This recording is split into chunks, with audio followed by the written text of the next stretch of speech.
Said, my name is Emmanuel Rivera-Rodriguez, and today I'm gonna be giving you a short talk talking about, like my title says, my journey into science.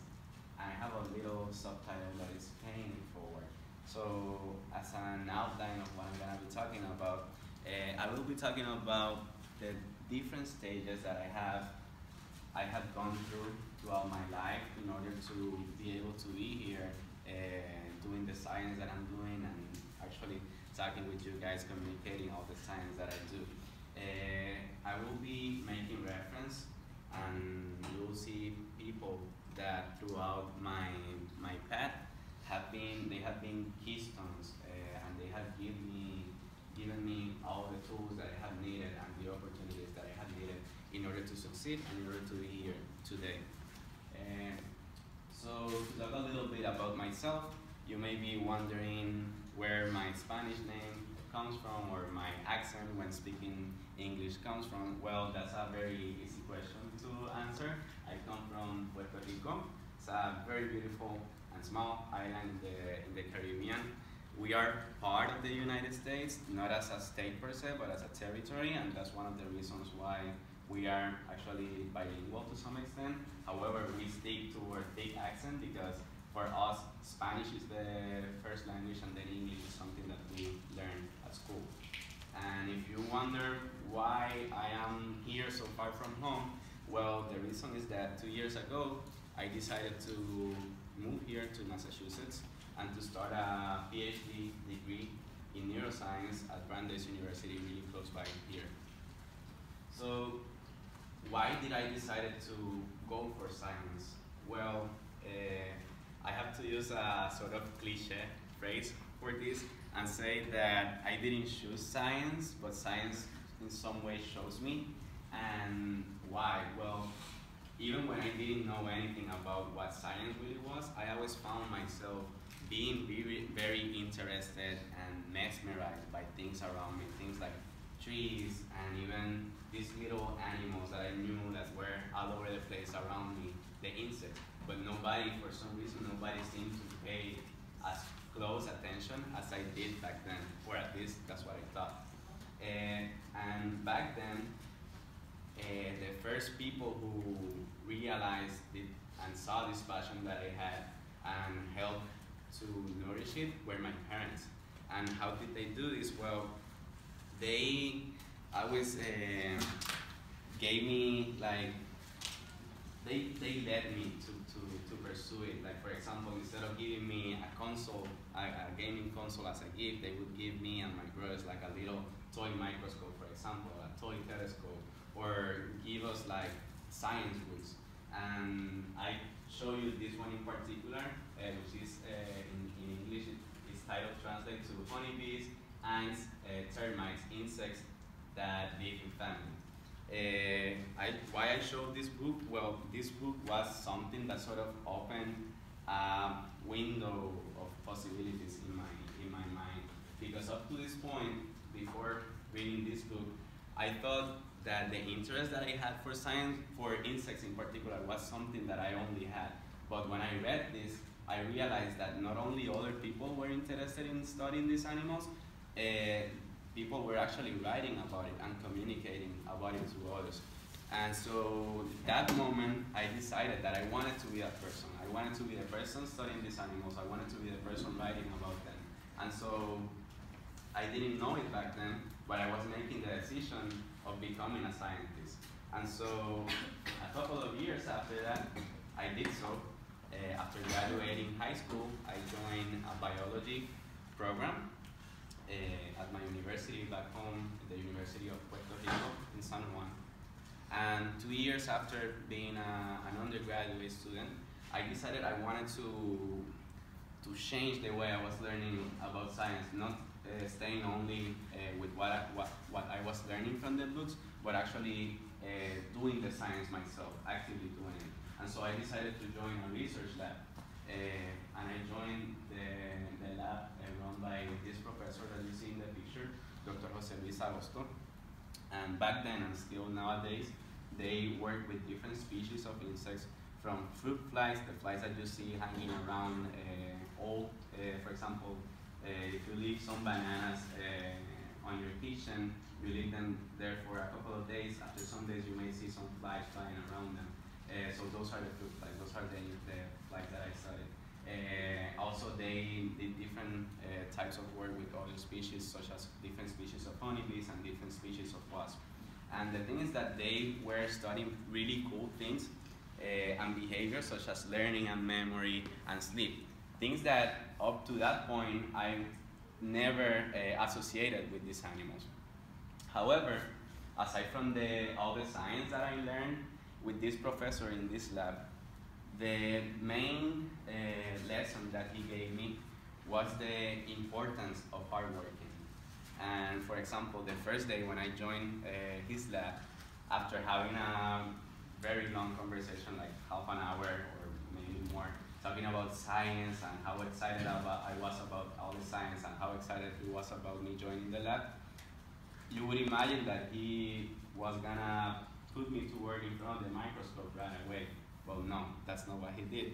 Instead, he asked me to go to the sink and to do all the glassware that they had, to wash all the glassware that they had.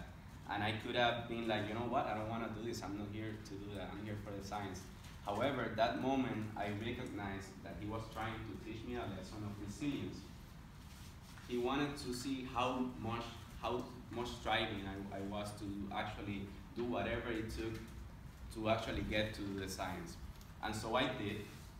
I did the glassware that day, and I had to do other little jobs around the lab for some time, until the moment when they started believing in me, and they saw that I was really responsible with all the work, and they trusted me with different research projects. Like for example, this one, which was part of my work as an undergraduate student and then as a master's student, where I was able to study learning and memory in honeybees.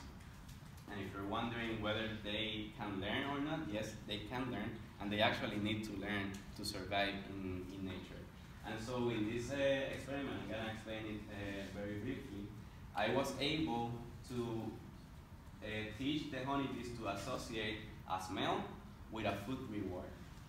And how I did this was that first, I would present an odor close to the face of the animal, and following that, I would touch the antennas of the animal with a little plastic stick that was soaked in a solution of water with sugar.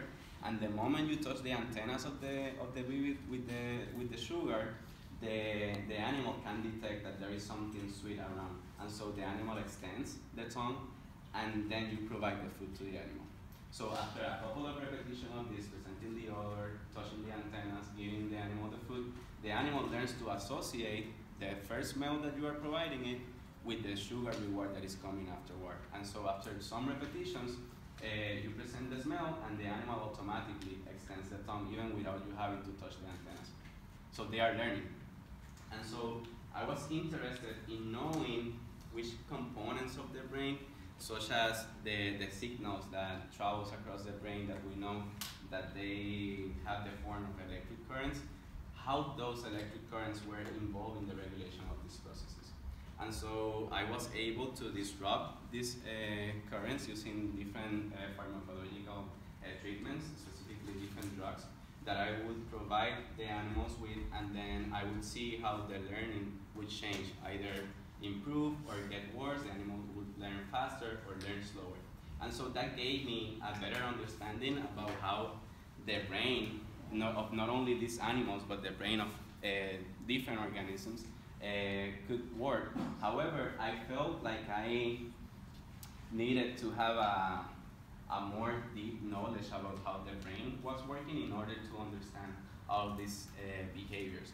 And so that's why I decided to come here to Massachusetts 2 years ago and join the neuroscience program as a PhD student at Brandeis University. And for 1 year, I have been working in the lab of the Professor Dr. Leslie Griffith. And it has been such a great learning experience for myself. I have been able to become an active member of the laboratory community. I have had many teaching opportunities opportunities, like for example me being here today talking in front of you guys. And also I have gotten many independent research skills, like for example I design my own experiments, I do all the trial and error, I analyze my own results, and so I'm always like thinking about the research myself without needing to have someone being guiding me like every day. So if you are wondering what I am doing in terms of research, nowadays I'm working on the study of the genetic regulation of sleep, and this is something that applies from the model organism that I'm using, the fruit fly in this case. Now I'm studying specifically fruit flies, not honeybees anymore. And what I do is that I go to the brain level of these animals, and I like to think about it as if it was a little machine, and that machine has many little pieces. In this case, those pieces are genes. And so that machine, the brain with the pieces, the genes, produce an outcome, which is the sleep.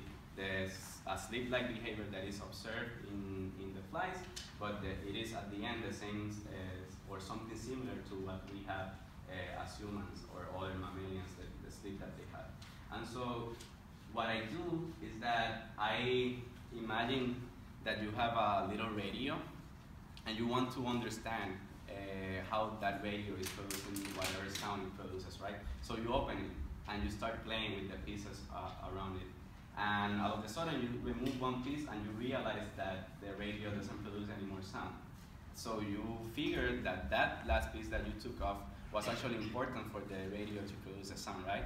So that's more or less what I do. Using different genetic tools that I have, I'm able to manipulate the expression of these genes, maybe making them express less or express more, and then I can see how this affects the sleep behavior of these animals. And how do I look at the sleep behavior of these animals? Well, we have many cool devices and apparatus that we can use to measure the activity of these animals. For example, in the picture that you are seeing at the bottom of my slide, that is one of the devices that we use to measure the activity of these animals.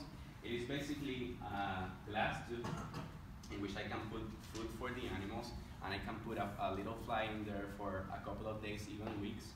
And in the middle of the tube, there is an infrared beam that is gonna break whenever the animal crosses by it.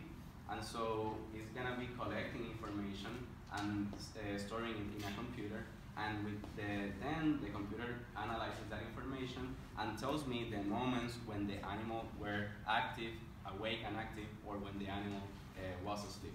And so I can play with the genes, manipulating them in different ways, and then I observe how that changed the sleep behavior. So this is something that it is a very common and wide field in neuroscience.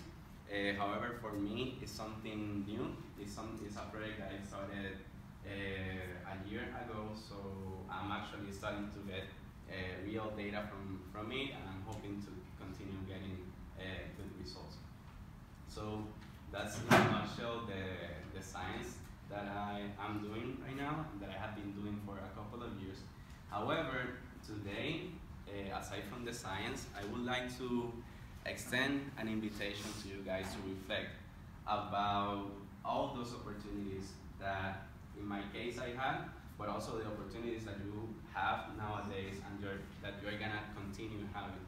This is a picture of my campus back home, my alma mater, the University of Puerto Rico. And the fact that I had the opportunity to go to that university represented a lot for me to be here nowadays. In that university, I met a lot of people who guide me and taught me all the different things that and different tools that I needed to be able to be here today. However, something that is happening today, and that has been happening already for a month and a half, is that my university is closed. I'm not gonna go into the details about this, but this is given to different political situations that are happening back home. Specifically, we are in a very bad economical crisis, and one of the things that the government is proposing to solve this crisis is a cut in 60% of the funding that the university system receives. So that will mean that many campuses around the island will be closed, and so other people coming after me from a similar background as that from which I came from may end up not having the same opportunities that I had. For that reason, I want to extend the invitation to you guys to first be aware of all those opportunities that you have, all those resources, all those people that you're gonna find down your way, and take advantage of them. And not only be aware of them, but actually try to actively look for even more opportunities. Like for example, if you're interested now in doing science as high school students, why don't you try and go, for example, to Brandeis and try to do a summer internship doing research at a real actual laboratory, for example. And when you do it, try to do the best as you can at it. And another thing, learn to see yourself in others, be empathetic. Like for example, me standing here in front of you, I can reflect myself in you. I can see a younger version of me 8 years ago sitting on that chair, and I can stop and think about what did I needed back then, what struggles I had, what difficulties I had, and who helped me. So now that I'm in the position of being in front of the classroom, how am I helping others to succeed like others did to me? So I always try to do that. In my case, another thing, the science is awesome. It is great. It's what I do every day. I wake up in the morning, I go to the lab, and I get my results. That's super cool. But at the end of the day, is that all that really matters? In my opinion, no. In my opinion, what really matters is what you do with the platform that you have. How are you helping others with the resources that you have nowadays? And so, a last thing is that I invite you to really count your blessings, be aware of everything that you have, and be aware of the fact that the opportunities that you guys have, maybe others, even living in your own country, they may not have them. So be aware of that.